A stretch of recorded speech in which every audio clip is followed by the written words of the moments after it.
수집회 이번 주부터 이제 말씀 교제가 이어집니다. 사실 저는 오늘날 교회에는 말씀이 부족하지 않다라고 생각하는 사람입니다. 왜냐하면 말씀을 듣는 통로가 사실은 오늘날 너무 많이 열려 있잖아요. 그래서 말씀이 부족하진 않다라고 생각하지만 그래도 분명하게 이렇게 모여서 함께 성경 읽고 교제할 때 유익이 있을 줄 믿습니다. 제가 결혼 전에 결혼을 앞두고 이제 자매가 섬기는 교회를 방문을 했습니다. 부모님과 함께 방문을 했었는데 그때 이제 저희 아버지께서 저희 자매가 섬기는 교회에 가서 인사도 드리고 또 말씀도 교제해 주셨던 것 기억이 있습니다. 근데 정확한 본문은 기억나지 않습니다만 그때 이제 자매가 섬기는 안산동포 교회에서 저희 아버지가 어떤 교제를 해주셨냐면 이제 어쨌든 교회에서 귀하게 양육했던 자매를 이제 남사교회로 데리고 오는 일이잖아요. 그래서 많은 유산을 줄 수는 없지만 다이아를 줄 수는 없지만 다이아만큼 귀한, 다이아만큼 값진 그런 신앙의 유산을 잘 주도록 하겠다. 이런 주제 말씀이었던 걸 기억합니다. 제가 정확히 기억하고 있는지 모르겠습니다만 이유는 그렇습니다. 다이아 반지를 주지 못하겠지만 그만큼 귀중한 다이아만큼 변하지 않는 그런 신앙의 유산을 부모로서 잘 전달하도록 하겠다. 제가 그 교제를 10년 전에 처음 들었을 때는 그렇구나라고 그냥 생각이 들었지만 이제 시간이 흐르면서 자녀를 키우면서 제가 점점 알게 되는, 점점 생각하게 되는 게 무엇이냐면 정말로 무엇이 중요한 유산인가? 정말로 무엇이 남겨야 할 기업인가? 이것에 대한 질문을 정말 많이 하게 되는 것 같습니다. 오늘 본문 여호수아 13장을 함께 보시면서 우리 위대한 유산이라는 제목으로 좀 말씀을 교제하겠습니다. 여호수아 13장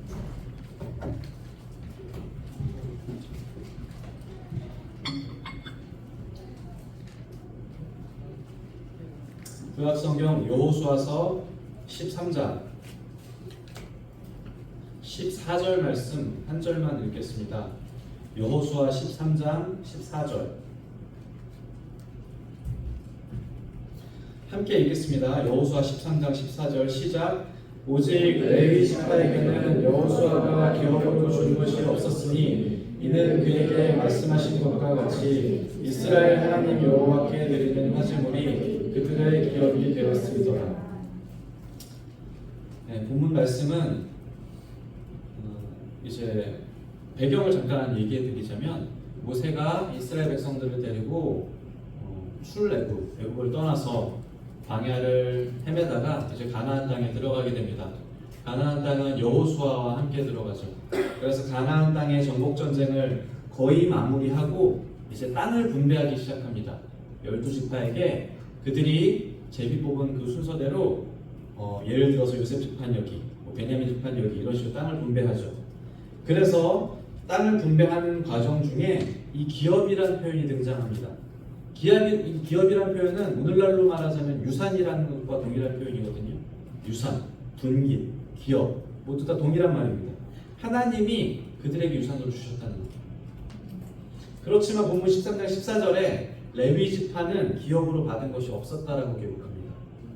우리가 알고 있던 것처럼 레위 지파는 하나님께서 특별하게 택하셨잖아요. 그렇죠? 그 유래가 어떻게 되겠습니까? 출애굽기 32장에서 이스라엘 백성들이 광야에서 우상을 숭배하게 됩니다. 하나님이 그 일에 대해서 매우 분노하셨고 그리고 모세가 백성들 앞에서 이렇게 질문합니다. 여호와의 편에 서 있는 자는 나한테 나아오라. 그때 가장 먼저 나온 것이 누구였습니까? 레위 지파. 레위 지파가 모세 앞에 섰습니다. 그들이 하나님의 분노를 자신들의 분노로 공감했던 것입니다. 그래서 레위 지파는 오늘날로 말하자면 참 참혹한 일이지만 말씀에 표현된 그대로 빌리자면 자신들의 형제를 죽이고 자신들의 동료를 죽이고 하나님의 분노를 나타내는 역할을 하게 됩니다. 자, 그 출애굽기 32장 이후로 하나님께서는 레위 지파를 특별하게 부르셨습니다. 레위 지파는 하나님께 열정을 보였었고 하나님은 그들을 부르셨다는 겁니다. 그래서 광야에서 성막을 만들 때 하나님은 레위 지파를 특정하셨어요. 레위 지파가 이제부터 성막을 섬기게 될 것이다. 그래서 그들에게 어떤 역할을 주시고 그들은 심지어 백성들을 계수할 때 인구수에 포함되지도 않습니다. 하나님이 레위 지파를 가리켜서 이들을 계수하지 말 것을 말씀하시면서 이들은 나의 것이다 라고 표현을 하십니다. 자, 본문으로 다시 돌아와서 이런 배경 가운데서 모든 지파가 약속한 땅을 분배받는데 레위 지파는 받지 않았다는 거예요. 왜냐하면 본문에 기록된 것처럼 그들은 여호와께 드리는 화제물, 그 제물이 그들의 기업이라고 말씀하십니다. 다른 동족들이, 다른 그들의 친구들이 약속한 땅을 유산으로 받을 때 그들은 그렇지 못했어요. 어떻게 보면 이것은 그들에게 있어서 불만일 수도 있었을 것입니다. 그렇지만 레위 지파는 특별한 지파잖아요. 하나님 그들을 특별하게 부르셨어요. 그래서 하나님은 그들에게 특별한 유산을 주고 싶으셨던 겁니다. 그들이 받아야 될 것은 무엇이었냐면 변하지 않는 것이었어요. 남들이 감히 빼앗을 수 없는 것. 땅은 어떻습니까? 땅은 변하지 않을 것처럼 사람들이 생각하지만 땅은 변합니다. 땅은 그 소유권이 수시로 변하고 그것을 지키기 위하여 많은 노력이 필요합니다. 실제로 이스라엘 백성들의 역사를 봐도 어떻습니까? 이 유산으로 받은 이 영토를 지키기 위해서 그들은 많은 고통을 감수해야 합니다. 많은 피를 흘리고 많은 동족들이 죽어나가고 심지어 포로로 잡혀가고. 예수님 오시기 500년 전에 그들이 유산으로 받았던 이 모든 땅은 이미 다 다른 나라에 넘어간 이후였어요. 그래서 그들에게 더 이상 유산으로 받은 땅이 남아있지 않은 상황까지 오게 되는 거예요. 이 유산이, 보이는 유산이 위대해 보이고 좋아 보이지만 실상은 그렇지 않았다는 거예요. 이것은 이 땅의 유산이기 때문에 그렇습니다. 이것은 일시적이고 영원하지 않은, 빼앗길 수 있는 유산이었다는 거예요. 그렇지만 본문의 레위 지파가 받은 유산은 어떻습니까? 그들이 받은 이 유산은 이것은 예배의 결과예요. 만약 그들이 예배를 지속하기만 한다면 이 유산은 언제까지나 그들에게 머물러 있는 거예요. 이것은 누가 빼앗을 수도 없고 또 빼앗으려 하지도 않고, 하나님께 드리는 예배가 지속된다면 이 유산만큼은 그들이 끊임없이 가져갈 수 있는, 땅과는 수준이 다른 유산이라는 거예요.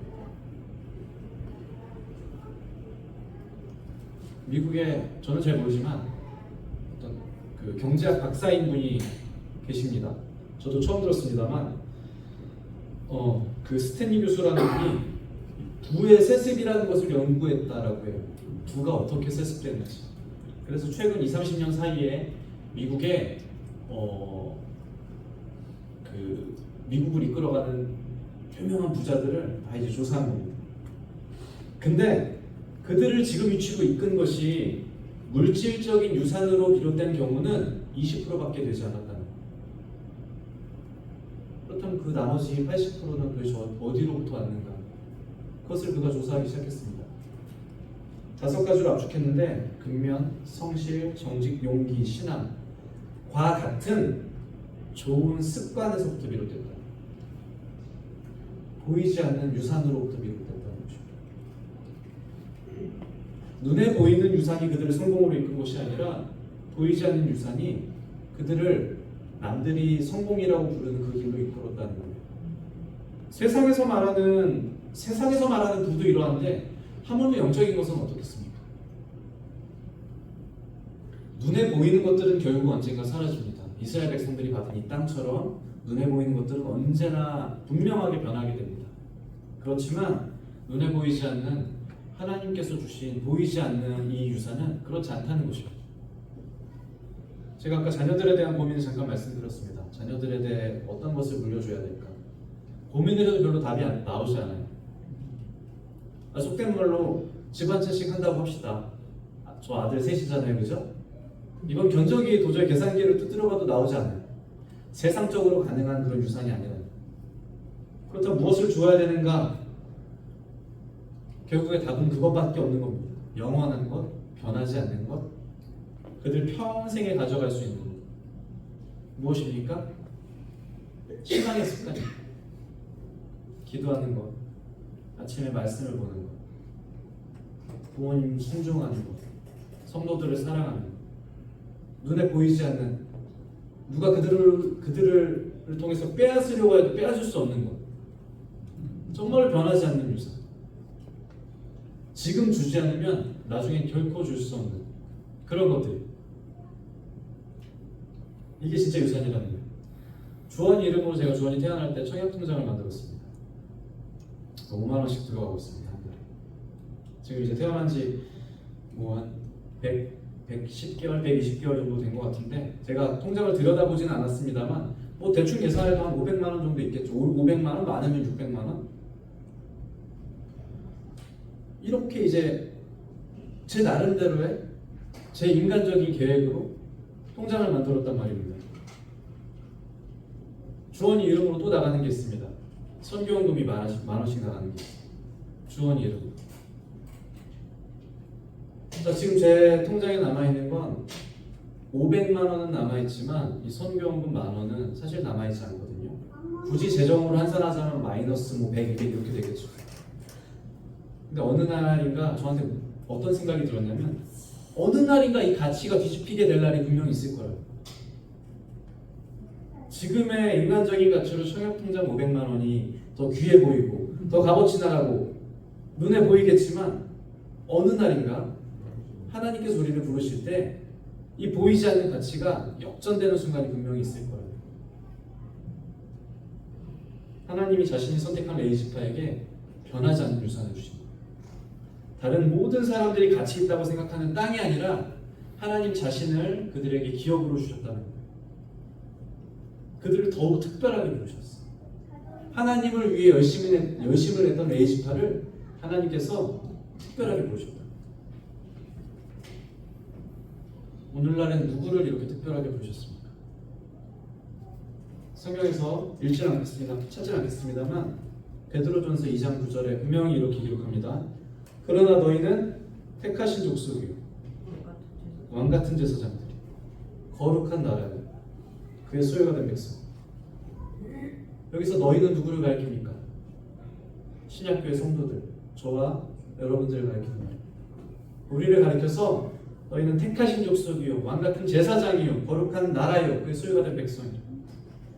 하나님께서 우리를 특별하게 부르심으로써 이제 분명하게 우리에게도 특별한 유산이 주어진다는 거예요. 레위 지파가 빼앗기지 않는 유산을 받은 것처럼 우리 역시 하나님의 거룩한 나라고 왕같은 제사장인 우리 역시 시간이 지나도 가치가 변하지 않는 위대한 유산이 있다는 거예요. 혹시 비트코인 아십니까? 뉴스에 많이 나오니까 아시죠? 가상화폐라고 그러는 건데 제가 2019년인가 20년인가 뉴스를 봤는데 아침에 2천만 원이던 게 점심이 되니까 1,000만 원이 돼요. 저녁이 되니까 다시 3천만 원이 돼. 지금은 그렇게 바뀌지 않는지 모르겠습니다만 하루에 가치가 바뀌었다, 올라갔다, 내려갔다 난리가 나는 거예요. 돈은 안 그럴 것 같습니까? 돈도 분명히 언젠가 그렇게 될 것이고. 베네수엘라 가면 달러가 휴지보다 싸다고 그러더라고요. 그래서 휴지로 손을 안 닦고 지폐로 손을 닦는다. 경제가 막 인플레이션이 터져서 빵 하나에 그 나라 달러로 100만 달러. 빵 하나 사려면 달러를 가방으로 막 2개를 가져가요. 돈도 언젠가 그렇게 돼. 금도 언젠가 그렇게 돼. 분명히 그렇게 될 것입니다. 러시아도 전쟁 한번 터지니까 모든 게 막 뒤바뀌더라고요. 화폐나 어떤 무형의 가치나 물질적인 가치나 눈에 보이는 모든 것들의 가치는 분명히 바뀌게 될 거예요. 그렇지만 그리스도께서 우리에게 주신 것은 절대 바뀌지 않는 거예요. 시편 73편을 잠깐 찾아보실까요? 시편 73편.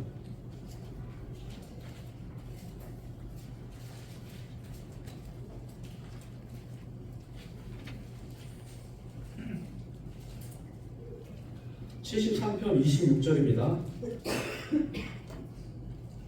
73편 26절. 내 육체와 마음은 쇠약하나 하나님은 내 마음의 반석이시요 영원한 분깃이니라. 여기서 이 분깃은 기업과 같은 표현입니다.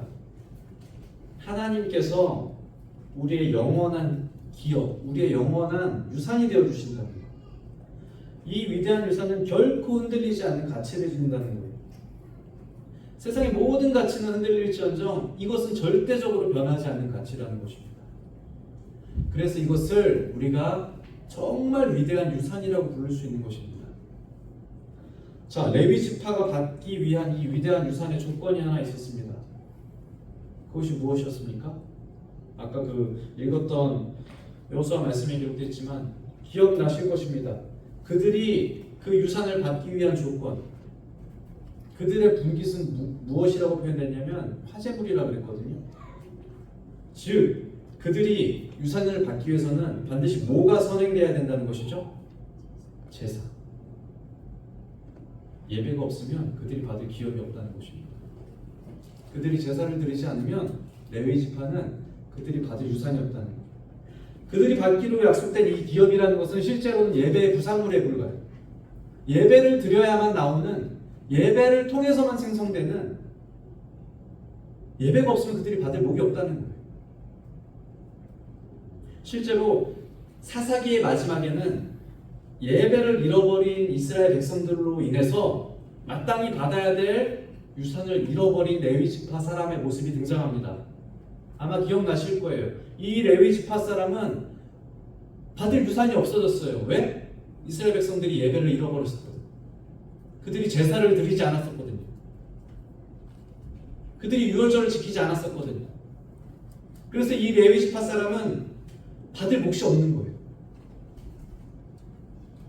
그래서 어떻게 됩니까? 그 레위 지파 사람이 제사를 떠나서 다른 생계의 수단을 찾아 나가는 거예요. 하나님을 예배함으로써 받는 유산인데 예배하지 못하게 될 때 마땅히 받아야 될 것들을 그들이 받지 못한다는 거예요. 그래서 그것들을 누리지 못하고 다른 사람들처럼, 하나님을 믿지 않는 사람들처럼 당장 눈앞의 것들을 그 레위 지파 사람이 쫓아나가게 된다는 것입니다. 이것은 하나님의 약속을 유산으로 받은 저와 여러분, 오늘날 성도들에게도 주어지는 동일한 책임일 수도 있습니다. 그리스도인은 은혜로 부름받았지만 분명하게 우리 삶의 목적에 대해서는 우리가 익히 알고 있습니다. 우리의 삶의 제일 되는 목적은 하나님을 예배하는 것입니다. 청교도 요리문답을 예전에 제가 말씀드렸던 기억이 있는 것으로 압니다만, 웨스트민스터 그 교리를 정리한 소요리 문답에서 제1문항, 그것을 가리켜서 뭐라고 물습니까? 이렇게 물어봅니다. 사람의 제일 되는 목적이 무엇인가? 그럼 이렇게 답해야 됩니다. 그것은 하나님을 영화롭게 하는 것이다. 이것이 그들이 주장하는, 경건했던 청교도인들이 주장하는 사람 목적의 제1의 가치였어요.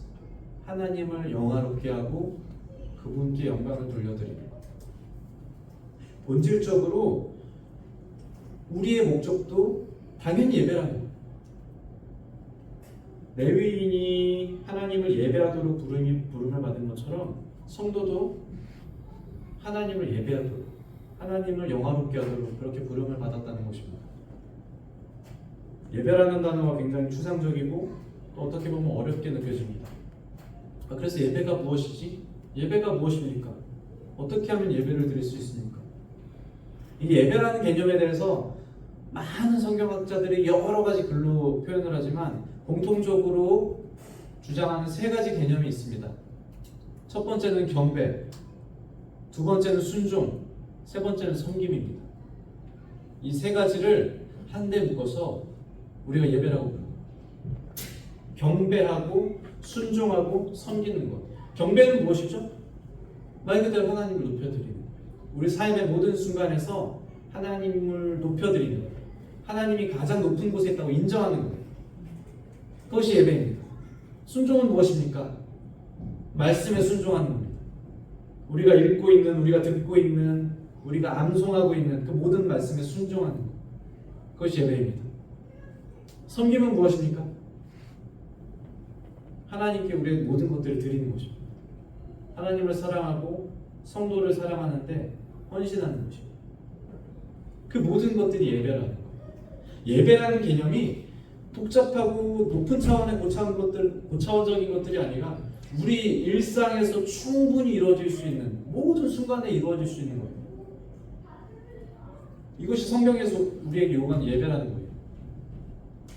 주일에 나와서 떡과 잔으로 하나님 감사합니다 기도하고 찬양하는, 그것이 예배가 아니고, 그것은 물론 예배의 표현입니다만 그것이 예배가 아니고 우리의 삶에서 하나님을 경배하고 순종하고 섬기는 것. 그래서 오늘날의 성전을 성도들의 몸이라고 말하는 거예요. 우리가 있는 곳이 예배의 장소가 될 수 있기 때문에 그렇습니다. 우리의 분깃, 우리의 유산, 우리가 마땅히 받아야 할 이 몫은 레위인이 그랬던 것처럼 우리의 예배로 말미암아 이루어진 것. 우리가 예배드리지 않으면 우리의 영적인 유산은 우리에게 남아있지 않게 되는 거예요. 생각해 보십시오. 제사를 드리지 않는데 레위인들이 받아야 할 화제물이 도대체 어디에 있겠습니까? 우리가 하나님을 높이지 않으면 더 이상 우리에게 예수 그리스도가 나의 분깃이 되지 못하는 것입니다. 우리가 예배하지 않을 때 이제 우리는 사사기의 레위인이 됐던 것처럼 다른 기업을 찾아 나갈 거예요. 우리가 예배하지 않아서 이제는 더 이상 예수님이 우리의 분깃이 아니기 때문에 우리는 다른 유산들을 분명하게 찾아 나갈 것입니다. 그것은 틀림없이 이 땅의 것일 것이고, 그것은 틀림없이 변하게 될 것이고, 그것은 틀림없이 다른 사람들이 빼앗고 싶어하는, 그것은 틀림없이 영적이지 않은 것들. 우리가 예배하지 않게 될 때 우리가 찾아 나서는 그런 유산들은 그런 것들에 불과하다. 말씀을 줄여서 시편 142편을 좀 읽겠습니다.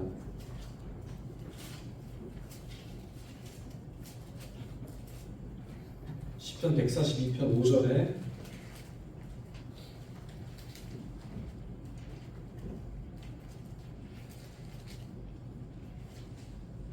시편 142편 5절 함께 읽어주시면 감사하겠습니다. 시작.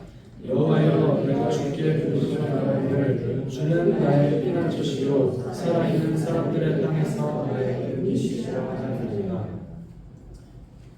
142편 위에 다윗이 굴에 있을 때 지었다라고 써있죠.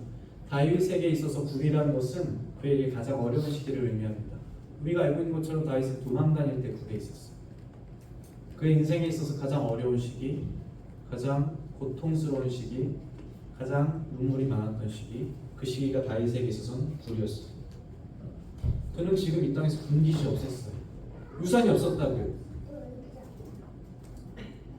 그는 마음 편히 발 뻗을 단 한 평의 공간이 없었어요.